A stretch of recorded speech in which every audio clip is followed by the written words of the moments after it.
Oi,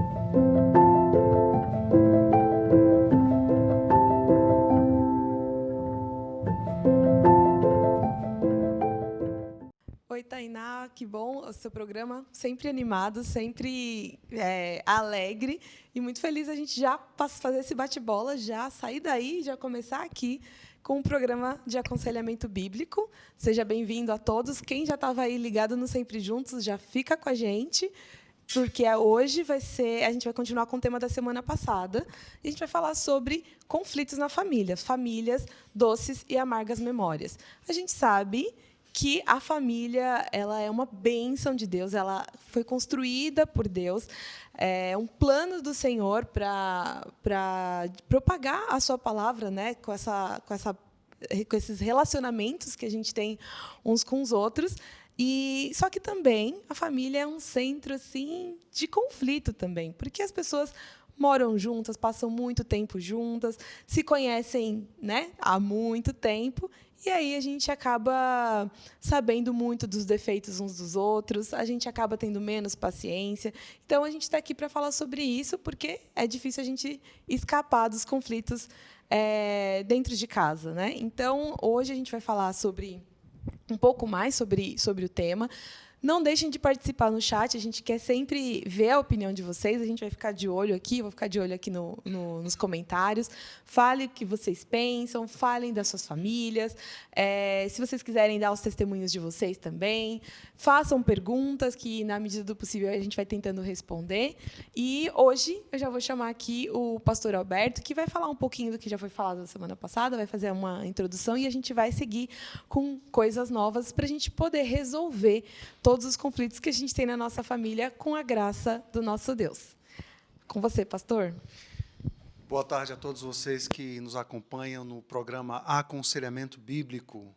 Para nós tem sido um prazer muito grande servi-lo em sua casa, trazendo conteúdo bíblico reformado para que você possa ser consolado, animado, encorajado, confrontado, direcionado pela Escritura Sagrada. Nós começamos, então, como Paola Reis falou na semana passada, o tema família, doces e amargas memórias. E nós começamos trazendo a todos nós uma estrutura, um fundamento, o caráter e a natureza dos relacionamentos humanos. Afirmamos algumas coisas a respeito dos relacionamentos. Eu e você temos o desejo de relacionar-se uns com os outros, porque nós somos criados dessa forma. Isto é a forma como Deus criou a você e a mim. No conselho da Trindade Santíssima, desde a eternidade, o Pai, o Filho e o Espírito Santo se relacionam de forma perfeita, harmônica. Um Deus, três pessoas. E Deus, em sua sabedoria eterna, infinita, decide criar um homem à sua imagem e semelhança. Portanto, usando uma linguagem contemporânea da computação, nós fomos desenhados, nós fomos programados para nos relacionar inicialmente com o Criador, Deus glorioso, pactual, e o pacto estabelecido por Deus na criação nos chama a este relacionamento de amor com Ele. Ao passo que nos relacionamos com o Criador, nos relacionamos então uns com os outros e com toda a criação de Deus. Portanto, nós somos desenhados, criados para vivermos desta forma. No último programa, então, nós expomos de uma forma bem breve o Salmo de número 133, para afirmar de que esta unidade, ela foi produzida pelo Espírito Santo de Deus, pelo próprio Deus, para que nós pudéssemos, então, estarmos unidos, não por afinidade social, não por uma questão financeira ou de ideologia, mas nós fomos criados e colocados nessa unidade espiritual para que assim pudéssemos refletir a glória de Deus, darmos glória ao nosso Criador. Falamos então do Salmo 133 como este fundamento bíblico, este porto seguro onde nós mencionamos ou fazemos sentido da unidade, do caráter dos nossos relacionamentos, mas também citamos o Salmo 125, versículo 14, para nos falar que Deus nos chama a um relacionamento de intimidade. E nesse relacionamento de intimidade, o Senhor se dá a revelar, se dá a conhecer pela obra da sua autorrevelação. Revelação de forma geral, que está diante de nós, diante dos nossos olhos, como o Salmo de número 19 nos ensina: os céus proclamam a glória de Deus e o firmamento anuncia as obras das suas mãos. Mas também, de forma proposicional, Deus falava com os nossos primeiros pais. Deus se dava a conhecer a Ele por um ato de sua graça. Não há necessidade em Deus de se relacionar com a sua criação, mas Ele o faz pelo um ato do seu amor e de sua graça. E essa revelação foi registrada de forma inerrante, infalível. E nós conhecemos a Deus, o seu plano eterno, nas Escrituras Sagradas. Nós ouvimos a voz de Deus através da sua palavra. Portanto, aí, no livro dos Salmos, na Escritura Sagrada, nós somos então instruídos a respeito dos nossos relacionamentos, a respeito da bênção familiar, a respeito do projeto de Deus para a vida de homem e mulher, a respeito de família, não simplesmente homem e mulher, mas a família espiritual, a igreja, a comunidade do pacto que se relaciona com Deus através da obra de Jesus Cristo, o nosso Senhor e Salvador. Essa foi a introdução do nosso programa na última semana. Mas nós falamos também da entrada do pecado, da queda, e como o pecado afetou os nossos relacionamentos. É por isso que pensamos em família, doces e amargas memórias. Como Paola, como o pastor Tiago na última semana falou, o pecado atingiu em cheio a forma como nós nos relacionamos com Deus. E isto, obviamente, criou um problema legal, um problema de culpa diante de Deus. Os nossos pecados fazem separação entre nós e Deus. Mas esta quebra pactual afetou todos os outros relacionamentos. É por isso que eu e você, nós podemos ter essas amargas memórias, essas rupturas familiares. Família é uma bênção de Deus.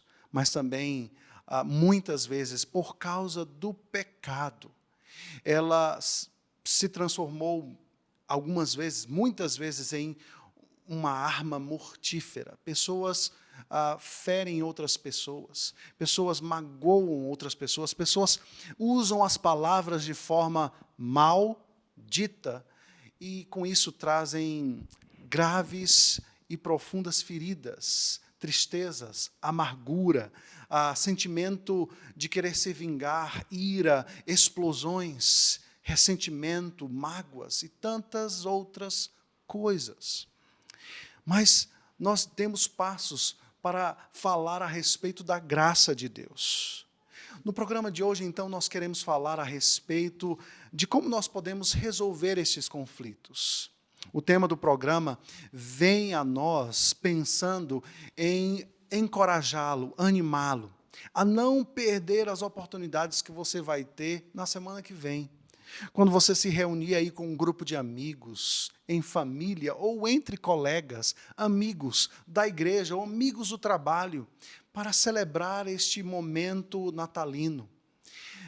Nós estamos fazendo este programa para encorajá-lo a enfrentar, a se colocar diante de Deus e clamar por sua graça, para que você possa dar passos bíblicos na direção de resolver conflitos, de solucionar conflitos, não de forma humana, mas de forma bíblica, usando a sabedoria da palavra de Deus para tratar aqueles amargos ressentimentos, aquelas amargas memórias com a Escritura Sagrada.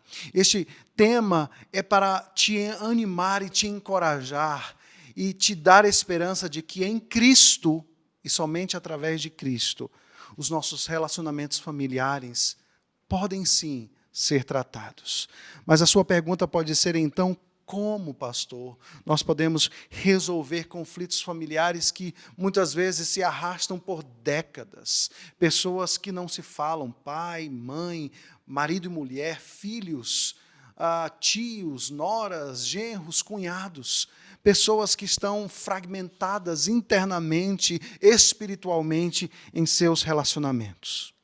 Quando entendemos o papel central na Escritura Sagrada que ela dá ao coração, nós começamos a nos dirigir ao ponto central dos problemas em nossos relacionamentos. Portanto, anote aí, entender o papel central do coração desempenha no conflito, isso nos dará um mapa, uma direção para acharmos a chave, a prevenção e a solução de relacionamentos quebrados. Portanto, abra aí a sua Bíblia, na carta de Tiago, no capítulo 4. Carta de Tiago, capítulo de número 4. A carta de Tiago é uma carta extremamente prática para os cristãos daquela época, e não somente daquela época, para mim e para você hoje. Tiago escreve essa carta que é extremamente prática, e ele já começa fazendo aplicações desde o início. Ela foi escrita com o propósito de ajudar cristãos que estavam passando por problemas, por dificuldades, por perseguições, por problemas relacionais. E ele vai falar várias vezes a respeito do uso da língua, por exemplo, durante 2 capítulos quase desta carta, para ajudar estes crentes a reagir de forma piedosa, de forma bíblica, de forma santa, diante de conflitos, diante de lutas, diante de dificuldades. Tiago vai afirmar que se você dominar a língua, você é um perfeito varão. Ele começa a sua carta falando a respeito da validade das provações e de como as provações devem nos trazer alegria, não em simplesmente passar por tribulações, mas com o resultado dos conflitos, ou o resultado do sofrimento que causa ou que traz perseverança, que traz experiência para que nós sejamos completos, íntegros diante do Senhor. Ele diz, peçam sabedoria a Deus, e para tratar problemas, para tratar amargas memórias, rupturas familiares, nós precisamos de sabedoria, sabedoria dos céus. Então, Tiago vai falar de uma forma bem prática de que a nossa fé, a fé genuína, deve nos levar a dar passos práticos em nossos relacionamentos. E aí nós podemos acessar, então, o coração do problema nos nossos conflitos, seja eles quais forem. A origem, a fonte, o ponto central dos conflitos e relacionamentos humanos. Essa resposta é nos dada aqui no capítulo 4, quando Tiago diz, de onde procedem as guerras e brigas que há entre vocês? Eis aí uma pergunta de Tiago a cada um de nós, não somente aqueles crentes, mas a mim e a você. E ele responde que o coração dos conflitos de marido e mulher, pais e filhos, filhos e pais, colegas, amigos, familiares, colegas de trabalho. A parte central do problema reside nos desejos pecaminosos que norteiam muitas vezes o nosso coração. Veja só a resposta de Tiago. De onde senão dos prazeres que estão em conflito dentro de vocês? Ele dá continuidade dizendo: vocês cobiçam e nada têm. Matam e sentem inveja, mas nada podem obter. Vivem a lutar e a fazer guerras, nada têm, porque não pedem. Pedem e não recebem, porque pedem mal, para esbanjarem em seus prazeres. Tiago está aqui revelando, queridos, o coração do problema, os nossos desejos que estão lutando, se debatendo dentro do coração. E a palavra coração é o centro motor da existência humana.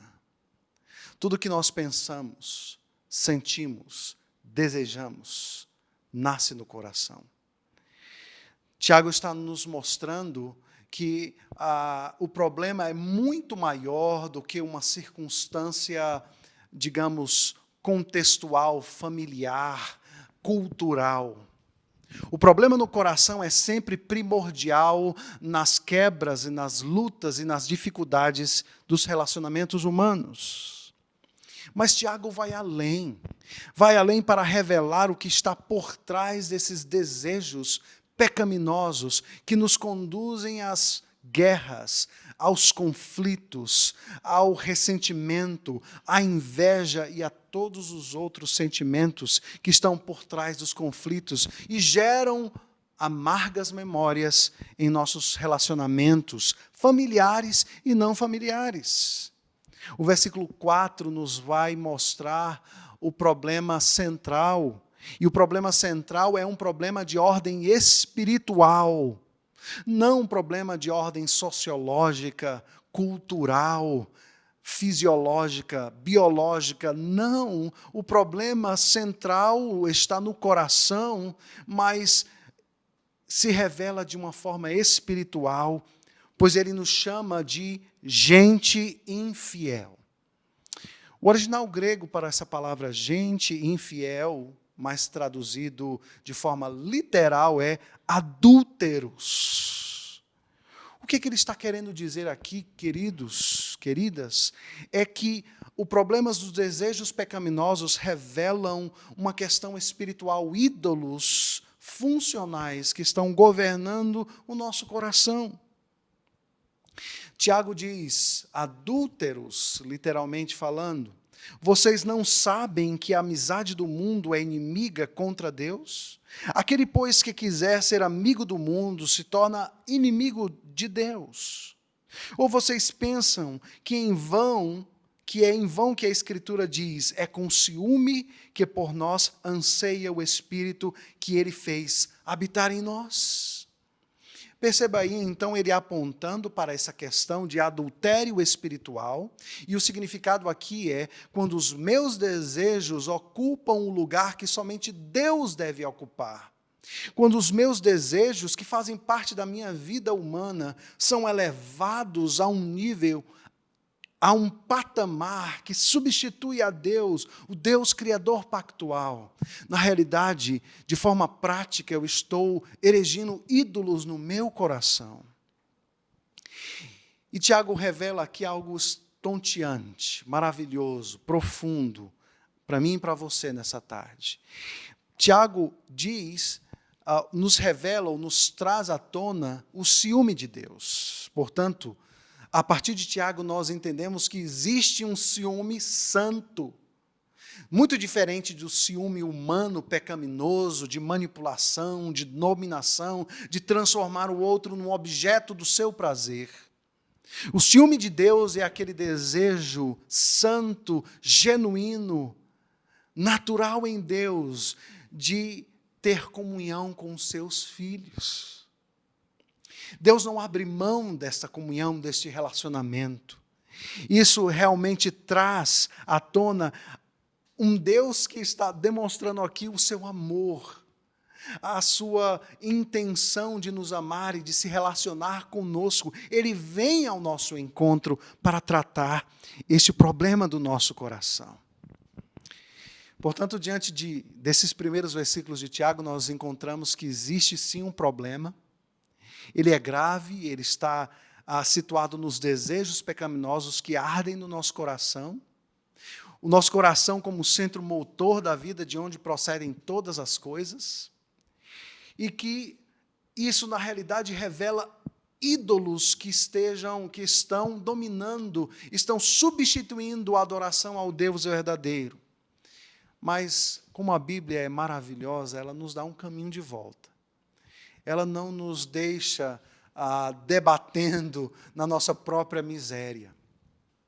Os versículos de 6 a 10, então, nos mostram o caminho de volta, para tratar de forma frontal, profunda, como nenhum outro homem pode fazer, o problema dos conflitos, das guerras, que produzem, sim, amargas memórias em nossos relacionamentos familiares. O verso 6 de Tiago 4 diz: mas Ele nos dá cada vez mais graça. Deus te dá graça para você tratar os seus relacionamentos. Deus não te deixa sozinho, imune.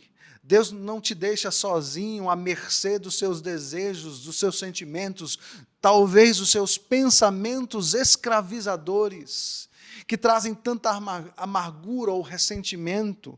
Deus dá a você uma esperança. Ele nos dá cada vez mais da sua graça. Por isso diz: Deus resiste ao soberbo, mas dá graça aos humildes. Para tratar conflitos, nós precisamos buscar aquela virtude cristã mais tratada tanto no Antigo como no Novo Testamento, o sinal e o símbolo da piedade, da vida que agrada a Deus, a saber, a humildade. Orgulhosos e soberbos têm como inimigo a Deus, mas aqueles que têm um coração quebrantado e humilde têm ao seu favor a graça de Deus para dar passos. Talvez você possa estar pensando: pastor, aquilo que o meu pai, a minha mãe fez contra mim, ou aquilo que a minha filha fez contra mim, foi muito grave. Deus te dá graça para que você trate estes relacionamentos que embotaram a sua vida, que tornaram a sua vida amarga, que estão prendendo a sua vida cristã como que um obstáculo no meio da sua corrida na sua vida cristã. Deus, Ele te dá graça para cultivar a humildade, para que você dê o próximo passo. Assim como Deus deu um passo e veio até nós para reconciliarmos-nos com Ele, através de Cristo Jesus, eu e você devemos dar o primeiro passo para tratar relacionamentos quebrados.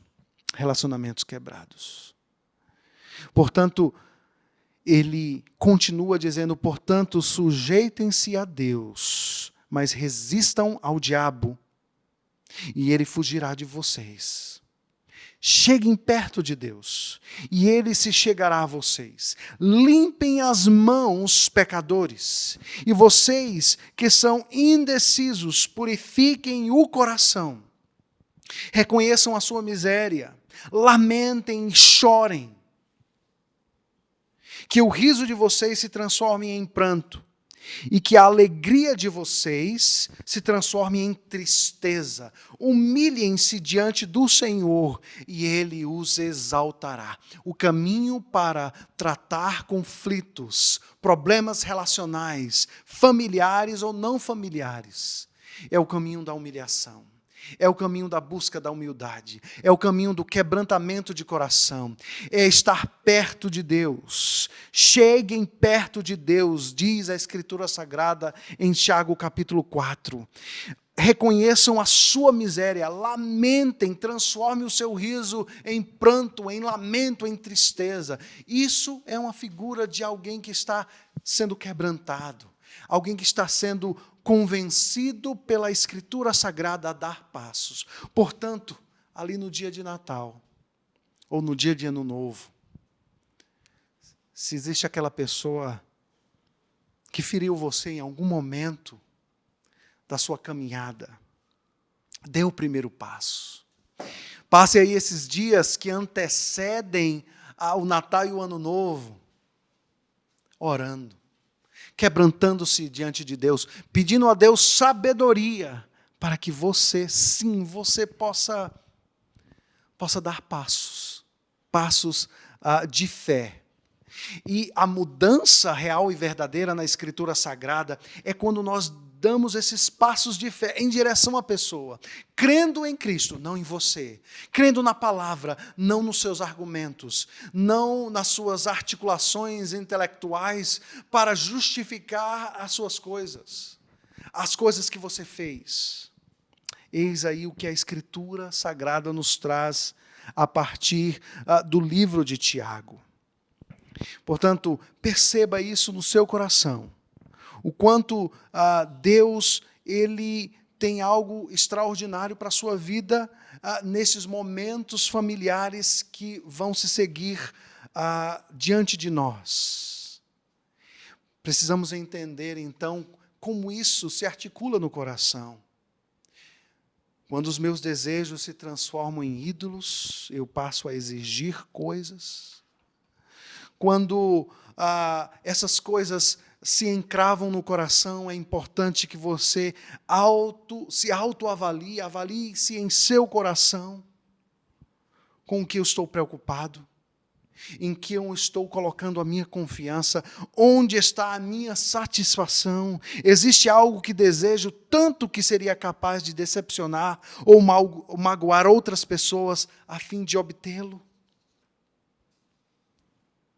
Pessoas cheias de si mesma, cheias de amargura, vão julgar outras pessoas. Um sinal comum de um coração que está preso à idolatria é o julgamento. David Powlison, em um dos seus escritos, diz que nós julgamos os outros porque literalmente queremos ser Deus. E quando pessoas não realizam aquilo que nós esperamos que elas realizem, os nossos desejos, nós a punimos, nós a julgamos. O livro Conflitos no Lar, sobre o qual nós baseamos muito daquilo que nós estamos falando nessa tarde e na última tarde da semana passada, escrito por Ken Sand e Tom Haabe, diz o seguinte, abre aspas, no entanto, ultrapassamos os limites quando começamos a julgar os outros de forma pecaminosa, o que é caracterizado por sentimento de superioridade, indignação, condenação, amargura ou ressentimento. Não raro, o julgamento pecaminoso trata de especular sobre os motivos dos outros, quando você começa a não simplesmente julgar fatos, mas as intenções ou as entrelinhas, a deduzir coisas. E aí o caminho é não simplesmente desejar, exigir, mas castigar, punir o outro. Pare e pense nesse momento. Que tipo de atitude pecaminosa você está tendo em seu casamento para que o outro ceda aos seus desejos pecaminosos? De que forma você tem magoado ou magoou outras pessoas? A estrutura bíblica para tratar com isso, para que nós possamos dar passos concretos para tratar conflitos, está baseado na obra de Cristo na cruz do Calvário. João 3,16 nos diz, porque Deus amou o mundo de tal maneira que deu o seu Filho unigênito, para que todo aquele que nele crê não pereça, mas tenha a vida eterna. O sacrifício de Cristo abriu um caminho para lidarmos com os problemas aqui na terra de forma diferente. Por sua graça, podemos confessar os nossos pecados e esperar de Deus ajuda para a restauração de relacionamentos quebrados e pedir que Ele nos ajude a transformar as nossas atitudes e hábitos prejudiciais. Deus quer que o seu amor por nós seja refletido em nosso amor pelo outro. 1 João diz, como é que eu posso dizer ou afirmar que eu amo a Deus, mas eu odeio o meu irmão? Que eu amo a Deus a quem eu não vejo, mas eu odeio ou sou indiferente àquele irmão que eu vejo. Deus quer que o seu amor por nós seja refletido de forma prática quando nós damos passos em direção àqueles que nos machucaram. E a graça de Deus comunica duas verdades importantes que eu gostaria que você anotasse aí. Esta graça, ela nos ensina o que devemos fazer e como devemos fazer. Portanto, os seus conflitos familiares, eles te dão a oportunidade clara de experimentar esta graça de Deus. E eis aqui um paralelo que eu gostaria que você parasse para pensar. A palavra de Deus fala que Deus nos amou sendo nós ainda pecadores. Ou seja, nós estávamos num estado de rebelião contra Ele, mas em Cristo Ele nos amou. Romanos capítulo 5. Da mesma forma como filhos alcançados por tão grandiosa graça, perdoados, nós vamos ouvir um pouco mais especificamente a respeito do perdão com Paola Reis, nós devemos agir da mesma forma. Da mesma forma. Nós devemos espelhar esta graça que nos alcançou àqueles que nos feriram, perdoando. A palavra de Deus diz, portanto, quer comais, quer bebais, ou façais outra coisa qualquer, fazei tudo para a glória de Deus. Não vos torneis causa de tropeço, nem para judeus, nem para gentios, nem tampouco para a igreja de Deus. Assim como também eu procuro em tudo ser agradável a todos, não buscando o meu próprio interesse, mas o de muitos, para que sejam salvos. Sede meus imitadores, como também eu sou de Cristo. 1 Coríntios capítulo 10, versículos de 31 a 33 e 11, 1.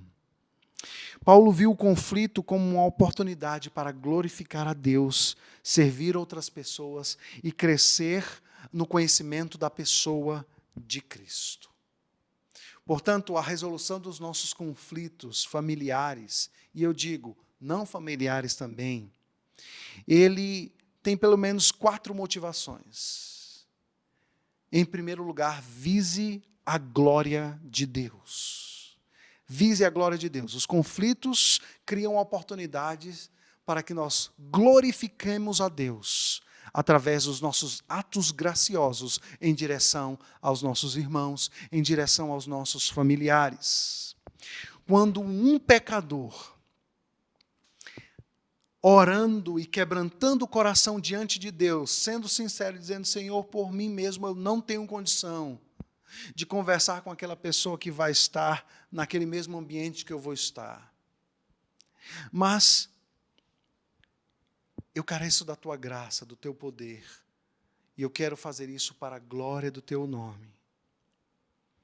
Quando um pecador, então, reconhece isso, arrepende-se do seu pecado e começa a refletir, ou ser reflexivo, reverberar esta graça que nos alcançou em seus movimentos em direção àquele que feriu, Deus é glorificado, porque é só a graça de Deus é capaz de transformar um coração ressentido, amargurado, magoado, a dar passos de fé e se dirigir a uma pessoa. E esta resolução de conflitos, ela, em primeiro lugar, visa a glória de Deus. Quando fazemos a obra de Cristo na cruz, o aspecto central de nossas vidas, mesmo quando estamos em conflito, nossas vidas adquirem um aroma agradável a Deus. Isso significa na prática, trazer a cruz para todos os momentos da sua vida. Negar-se a si mesmo, o seu orgulho. Negar todo e qualquer sentimento de preservação pecaminosa. Lembrar do que Cristo fez por nós nos inspira e nos conduz a confiar em Deus e não em nós mesmos, quando o resultado de qualquer conflito que estivermos enfrentando glorifica a Deus. Quando há reconciliação, quando há perdão. Visar a glória de Deus nos rende benefícios. Fixa a nossa mente nas coisas que agradam a Deus. A Deus. Nos permite não sermos dependentes dos resultados e comportamentos das outras pessoas. Porque muitas vezes você vai fazer a sua parte, você vai buscar paz com os outros, mas você não é responsável por aquilo que vai acontecer no coração do outro. Mas a Bíblia diz, no que depender de vós, tende paz com todos os homens. Mas, em segundo lugar, veja primeiro a trave do seu olho para fazer esse movimento. Raramente somos, de alguma forma, completamente inocentes quando se trata de nossos conflitos. Raramente há um 100% de culpa do outro. Por isso, depois de focar em Deus, devemos focar em examinar a nós mesmos. A nós mesmos. Isso significa tirar a trave do seu olho. Mateus capítulo 7, versículo 5 diz, Jesus diz, hipócrita, tira primeiro a trave do teu olho e então verás claramente para tirar o argueiro do olho do teu irmão. Deus graciosamente nos ajudará a reconhecer as nossas fraquezas e nos encorajará a depender mais de sua graça, sabedoria e poder. Como tirar a trave do nosso olho? Admita o mais depressa possível que você está errado, ou nos seus erros, ou na parcela do seu erro. Antes de olhar para o erro do outro, em que eu contribuí para que este conflito familiar acontecesse. Talvez o outro veio em pecado contra você, mas a sua reação foi pecaminosa, foi de ataque, foi de defesa. Mesmo que acreditemos que não somos os causadores, podemos ter tido atitudes que aumentaram os conflitos. Por isso, aceite a sua responsabilidade. Este passo de olhar para si mesmo, ele é essencial. É olhar para mim e dizer, eu sou um pecador, e mesmo que eu não tenha a consciência ou veja claramente o que eu fiz, eu preciso entender pela Escritura que eu sou um pecador e eu cometo erros e eu reajo de forma pecaminosa. Portanto, confesse a Deus os seus erros. Senhor, eu fui ferido pelo outro, mas a forma como eu reagi não foi santa, não foi bíblica. Confesse a Deus e corrija os erros. 3 níveis de traves que precisamos confessar. Palavras que muitas vezes foram mal colocadas, mal ditas. Ações e atitudes e motivações. Remover a trave é mais do que simplesmente uma confissão. É uma mudança do modo de pensar. E eu sei que isso é difícil, mas o caminho bíblico é o mais difícil. Saiba disso. Mas nós temos ao nosso favor o Espírito de Deus, que nos comove, que nos transforma, que nos convence da justiça, do juízo, do pecado. E aí, vai e mostre o erro do seu irmão. Uma vez que tenhamos retirado a trave dos nossos próprios olhos, podemos então avançar para o próximo passo e buscar paz. Veja aí então os passos da resolução. Mostrar ao nosso irmão a nossa falha. E aí você vai ser tentado, em algum momento, a justificar as suas atitudes, as suas palavras, as suas ações. Mas foque nas suas falhas. A Escritura Sagrada diz que uma palavra branda acalma o furor. E se a sua palavra não foi branda diante de um ataque, diante de uma ruptura relacional, então você pecou contra o seu irmão. Reconheça os seus erros inicialmente.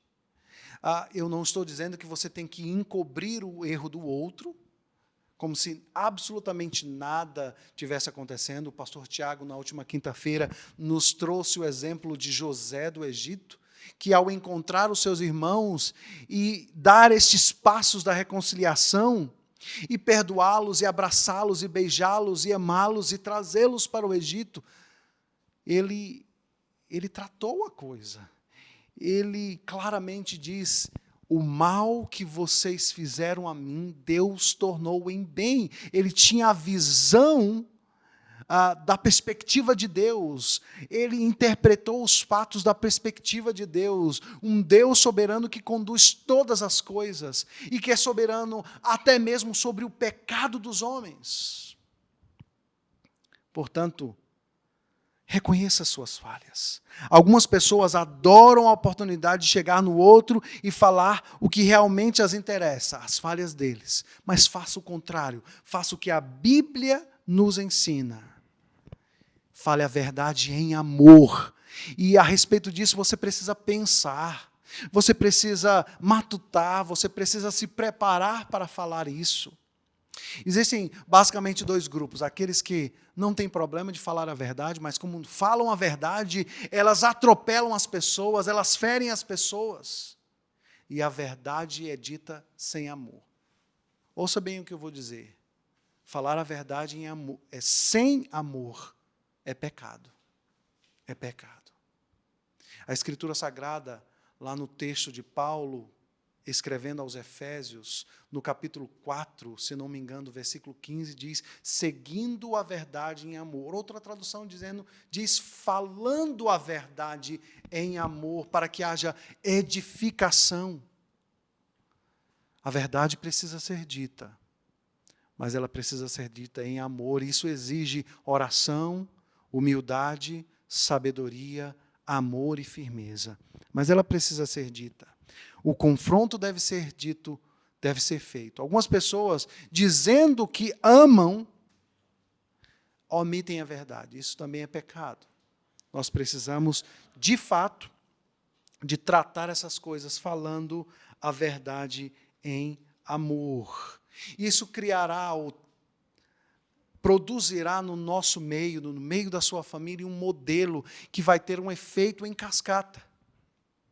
Porque ser uma audiência da obra de Deus, de um homem pedindo perdão a outro, de um marido pedindo perdão a uma esposa, de filhos pedindo perdão aos pais, isso é algo extraordinário. Isso vai criar um modelo. Isso vai ter um efeito em cadeia, porque as pessoas vão ser impactadas pela obra do Espírito Santo no seu meio. O último passo: vá e reconcilie-se. Vá e reconcilie-se. Pela morte de seu filho, Deus tem nos reconciliado consigo mesmo.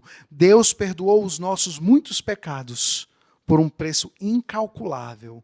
Como podemos então, como filhos que somos dele, reagir a essa graça imerecida, senão indo em direção aos outros? Te perdoar, te perdoo. Só não quero mais me aproximar de você. Talvez seja uma escapatória. Eu te perdoo só mais esta vez. Põe um limite no perdão de Deus. Ken Sand, no seu livro Conflitos no Lar, diz a respeito disso: o perdão não é um vago conceito emocional. Também não é um sentimento. Nem se trata de esquecimento.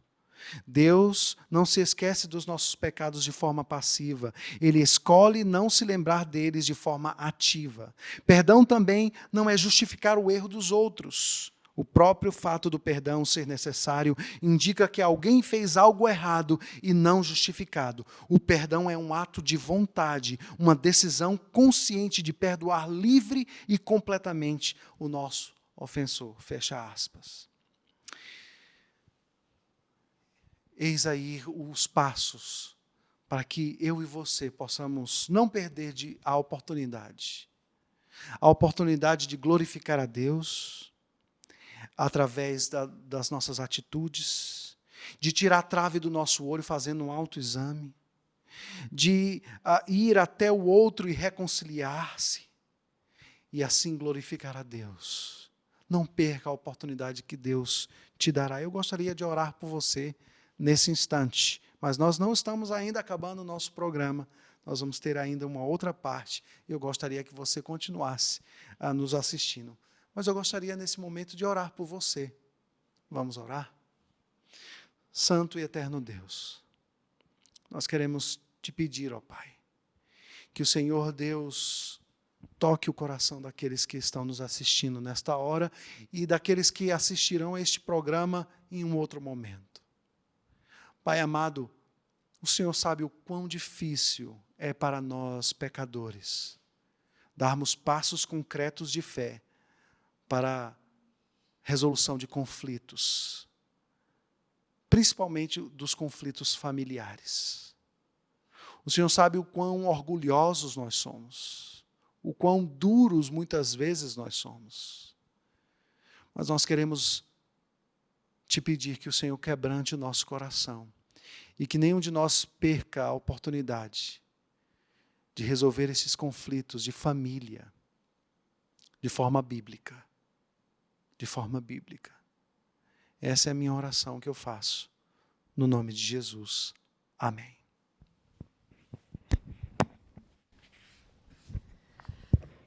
Muito bom. A gente ouviu esse conteúdo tão precioso sobre conflitos, sobre família, a importância da família. E aí eu queria falar um pouquinho mais sobre essa questão do perdão. É um tema, de fato, muito importante, porque faz parte desse processo da reconciliação. Sem perdão, não tem reconciliação. Então, a gente precisa aprender a perdoar. Na verdade, a gente precisa lembrar, a gente já sabe, né, que precisamos perdoar, é uma ordem bíblica. O pastor falou sobre isso agora um pouquinho. E a gente não pode esquecer também de um ponto importante, que é o pedir perdão, né? O pastor também colocou um pouco de algumas coisas aqui. Eu queria também voltar nesse ponto, né, de como nós podemos pedir perdão para quem a gente ofendeu, né? Então, a gente viu aqui que o conflito ele é uma oportunidade. A gente precisa aprender a olhar para o conflito como uma oportunidade de glorificar a Deus. Óbvio que não é prazeroso, né? Mas a gente pode usar o conflito para sermos como Cristo, né, na vida de outras pessoas. Então, é muito importante que a gente olhe para um conflito com uma oportunidade de olhar para si mesmo, de voltar para si e ver como que a gente pode, o que precisa ser tratado também no nosso coração, né? É muito fácil, no meio do conflito, a gente olhar para o outro, apontar o dedo para o outro, ver o defeito do outro com mais ênfase e parar de olhar para os nossos erros, né? Então, um dos pontos que é importante da gente ver aqui na questão do pedido do perdão a gente vai usar, obviamente, o versículo de Mateus 7, 3-5, porque você repara no cisco que está no olho do seu irmão e não se dá conta da viga que está no seu próprio olho. Como você pode dizer ao seu irmão, deixe-me ir tirar o cisco do seu olho, quando há uma viga no seu? Hipócrita, tire primeiro a viga do seu olho, e então você verá claramente para tirar o cisco do olho do seu irmão. É muito importante a gente ver que esse texto ele vai fazer com que a gente olhe para a gente, né? Pra gente, o que Jesus diz é que você olhe primeiro para você dentro de um conflito. O pastor já falou, a gente tem visto aqui que é nossa obrigação buscar a paz. Não existe uma possibilidade de nós ficarmos parados diante de um conflito sem considerar a resolução dele. Óbvio, tem conflitos que são difíceis, que vão levar, às vezes, a vida inteira para se resolver completamente, mas a nossa obrigação como cristão é buscar essa resolução imediatamente. E quando a gente vai falar de pedido de perdão, a gente tem que primeiro olhar para o nosso coração.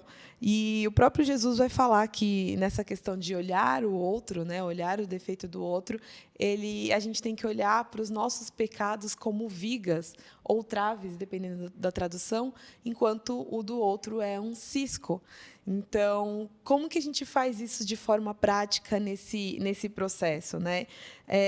A ideia é que a gente faça uma autoanálise, né? Primeiro, a gente precisa fazer uma avaliação dos nossos pecados.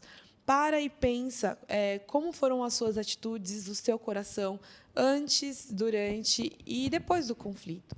Né? Será que antes do conflito eu falei alguma coisa, eu fiz alguma afeição, alguma coisa, ou deixei de fazer, ou deixei de falar alguma coisa que podia ter evitado o conflito? Durante o conflito, será que eu fiz alguma coisa, mesmo que não tenha sido eu que tenha começado, não tenha sido você que tenha começado, será que aconteceu alguma coisa, eu fiz ou falei alguma coisa, ou deixei de falar alguma coisa que prolongou o conflito ou que piorou o conflito? E depois? Então, fazer essa análise é muito, muito importante. Muitas vezes a gente está diante de um conflito, a gente considera a outra pessoa culpada e fica de consciência tranquila, entre aspas.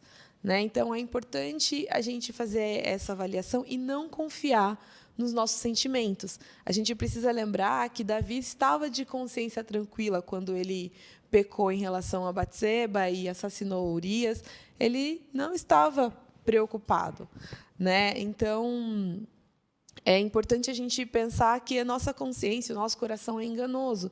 Às vezes o conflito aconteceu, você entendeu que é a outra pessoa que começou, que a outra pessoa pecou contra você, então você está isento de responsabilidade. E é muito perigoso esse tipo de pensamento. A gente precisa parar para pensar nas nossas responsabilidades diante dos conflitos, porque, às vezes, até mesmo não fazendo nada ou não falando nada, a gente peca, né, pastor, contra outras pessoas e acaba piorando a situação. Então, é importante a gente fazer essa avaliação das nossas ações e a partir do momento que você encontra o seu pecado, que você entende onde de fato você errou, o passo seguinte é você pedir perdão a Deus. Você não ofende só as outras pessoas quando você você não ofende só outras pessoas, né? Quando você encara o seu pecado, você tem que ter a consciência de que o primeiro a ser ofendido foi o nosso Deus, foi o próprio Deus. Então, numa resolução de conflito, seu primeiro passo é pedir perdão a Deus. E até no livro que eu usei aqui como base para ver essas coisas, ele dá o exemplo de duas crianças que brigaram, o pastor, né, Robert Jones.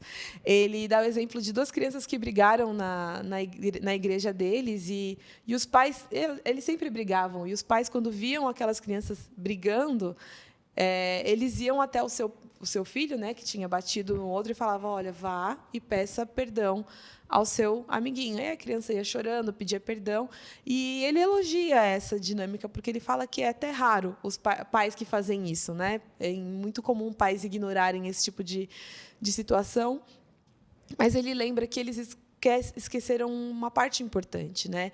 Ensinar o seu filho que ele deve pedir perdão a Deus, que ele ofendeu também a Deus, não ofendeu somente o seu amigo. Então, esse é o primeiro passo, porque de tudo que a gente vai falar em resolução de conflitos, são coisas muito difíceis, né? Afeta o nosso orgulho, afeta o nosso coração, e às vezes a gente não quer resolver. né? Muitas vezes a gente não quer, a gente prefere ficar na nossa, esperar a situação passar. É a mesma coisa quando a gente fala de arrependimento em relação ao pecado. Quando a gente ofende a Deus, a gente quer fugir daquela situação, a gente prefere atravessar a rua quando vê outra pessoa passando, mas quando a gente fala de família e mora na mesma casa e vai ver durante o ano nas festas de família, como a gente já comentou aqui, a gente não tem como fugir, né? E ignorar problemas é a pior coisa, porque a tendência é que esse problema aumente a longo prazo ou até mesmo a curto prazo, né? Então, não ignore o problema. Faça uma autoavaliação, veja os seus pecados, de fato, a sua responsabilidade no processo e peça perdão a Deus, né? E peça ajuda a Ele para que você possa pedir perdão para outra pessoa. E aí, a partir do momento que você viu a situação, entendeu onde você errou, procure a outra pessoa e peça perdão. Mas como fazer isso é uma questão importante também.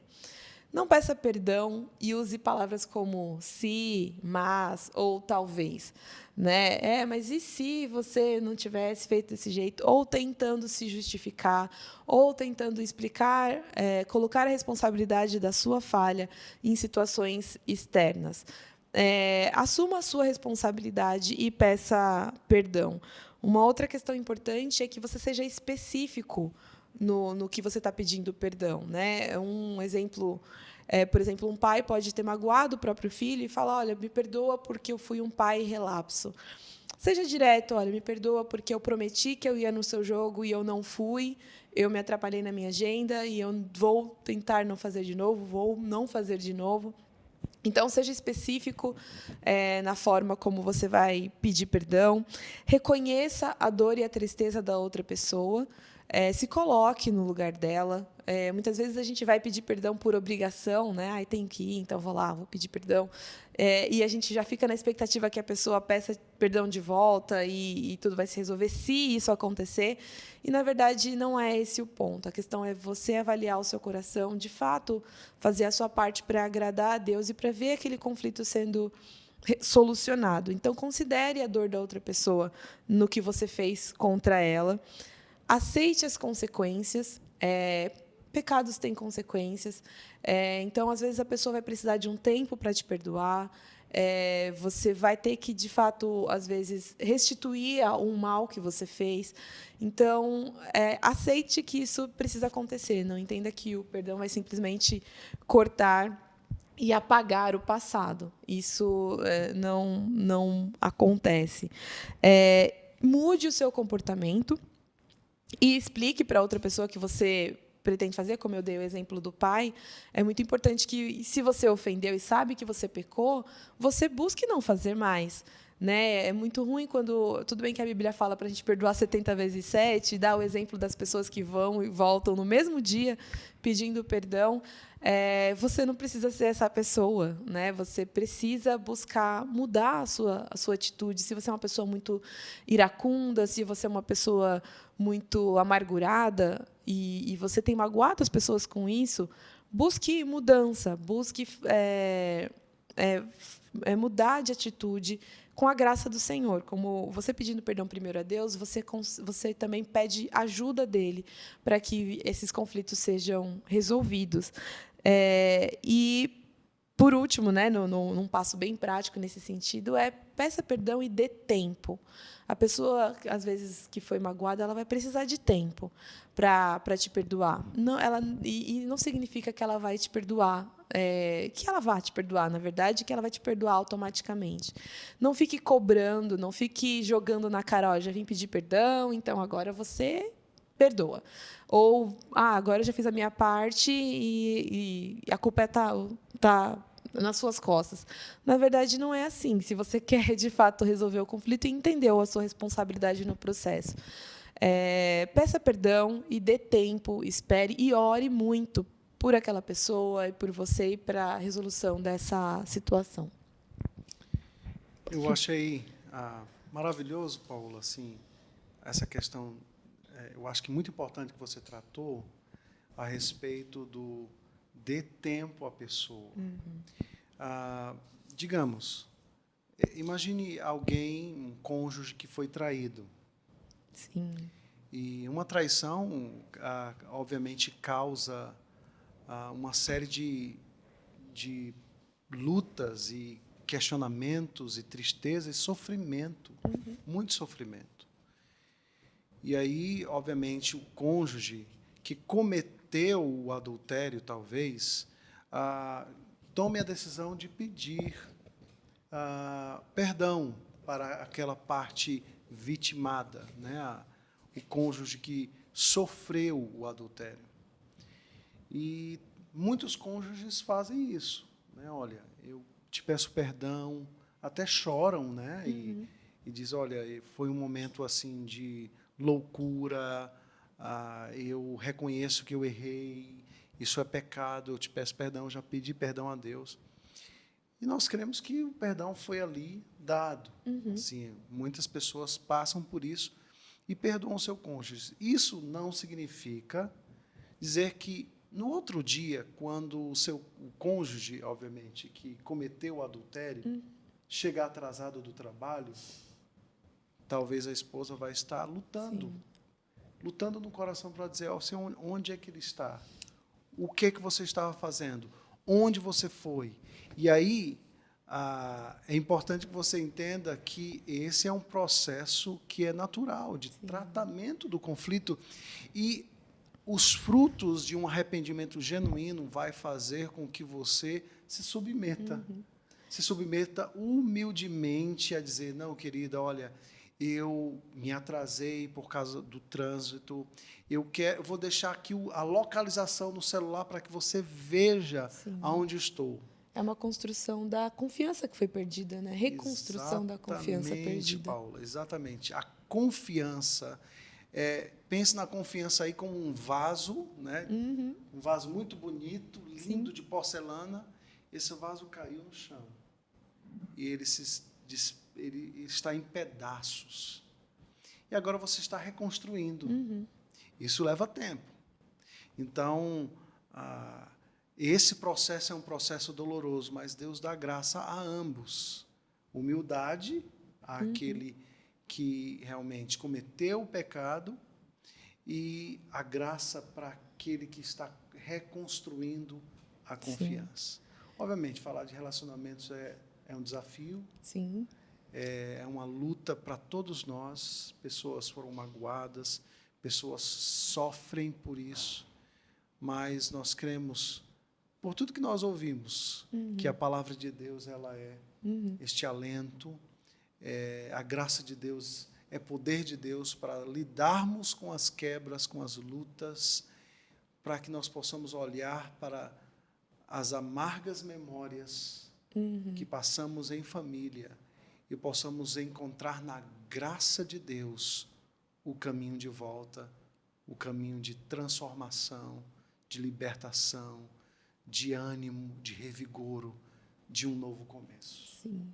E é algo que a gente não pode desistir, né? O relacionamento, ele faz parte da vida de todo mundo, os conflitos fazem parte, acho que não tem ninguém que nunca tenha enfrentado um conflito de relacionamento, isso no trabalho, na escola, na família, né? Quem nunca? Então, é importante a gente entender que desistir não é uma opção, porque o relacionamento é algo criado por Deus para que a gente aprenda um com o outro, cresça um com o outro e represente a própria Trindade, né? Nesse relacionamento. Então, tem coisas que nós só vamos aprender no relacionamento com outras pessoas. Não há uma opção de um cristão que não se relacione. Deus, em sua grande soberania, maravilhosa soberania, decidiu que seríamos santificados em meio aos relacionamentos. E é algo difícil, mas não é impossível. Deus não nos dá nada que Ele conjuntamente não nos dê graça para enfrentarmos. Por isso, não perca a oportunidade. Não perca a oportunidade de, nos ajuntamentos que nós teremos aí nas próximas 2 semanas, de dar aquele passo e glorificar a Deus nos seus relacionamentos, na sua família e fora da sua família, talvez aí com os seus colegas, de trabalho. Paulo, alguma consideração a mais? Acho que, né, nosso tempo já está no fim, mas eu Esgotando. acho que pastor, na sua preleção foi bem completo, foi muito boa, inclusive. Era esse incentivo mesmo, né, para que as pessoas busquem resolver os conflitos. E uma coisa que é natural é a gente se sentir muito intimidado em buscar resolver conflitos. Parece um pouco assustador, porque a gente tem muito medo da reação da outra pessoa, e, às vezes, o silêncio parece mais seguro do que, de fato, mexer, né, no conflito. Mas era só esse incentivo, que esse programa, né, o da semana passada e o desse, sirvam para incentivar você a buscar essas resoluções para a glória de Deus, para benefício da sua casa, da sua família, para crescimento mútuo da sua casa, da sua família, e para que todos sejamos mesmo santificados nesse processo de resolução. A Bíblia já prevê os conflitos, inclusive a gente tem muitos textos que falam sobre como resolver esses conflitos na igreja, em casa, com a família, porque o coração do homem é assim. Então, não desistam de resolver os conflitos, por mais difíceis que eles sejam. Bem, Paulo, nós estamos chegando ao final do nosso programa Família, Doces e Amargas Memórias. Eu gostaria, então, de agradecer a você que nos acompanhou em todos os programas do ano, né, e desejar a você que Deus te abençoe profundamente, um Feliz Natal, um Feliz Ano Novo, que Deus esteja animando o seu coração, incomodando o seu coração, te dando graça, força, poder para glorificar a Deus em seus relacionamentos. Mas, antes de acabar, Paola, eu gostaria de indicar, né, Sim, boa também. parte daquilo que nós ouvimos nessas 2 semanas saiu do livro de Ken Sande e Tom Haabe, Os Conflitos no Lar e as Escolhas do Pacificador. Os Conflitos no Lar e as Escolhas do Pacificador. Esse livro foi editado por Nutra Publicações. Nós não estamos fazendo nenhuma propaganda no sentido de pastor Jairo Cáceres, lá da Igreja Batista Pedra Viva, mas que a editora Nutra tem servido ao país inteiro com grandes publicações. Se você quiser realmente mergulhar neste tema tão importante, nós temos o desejo até de fazer uma mini conferência com o tema resolução de conflitos. E eu gostaria, então, de indicar esse livro para a sua edificação, para o seu crescimento. Então, eu vou aproveitar e indicar esse aqui também. Por favor. É da Nutra também, e chama Em Busca da Paz. E ele é muito prático nessa questão de resolução de conflitos, e vai prever não só conflitos na família, né, mas conflitos de forma geral, como você vai lidar, identificar a sua responsabilidade, como você vai abençoar a vida de outras pessoas, como você vai lidar com pessoas que não te perdoaram e não te perdoam, e assim por diante, de forma muito prática. É do Robert Jones, vale a pena, Em Busca da Paz. Queridos, que Deus abençoe profundamente a sua vida, um grande abraço e que Deus te abençoe profundamente. Tchau, tchau.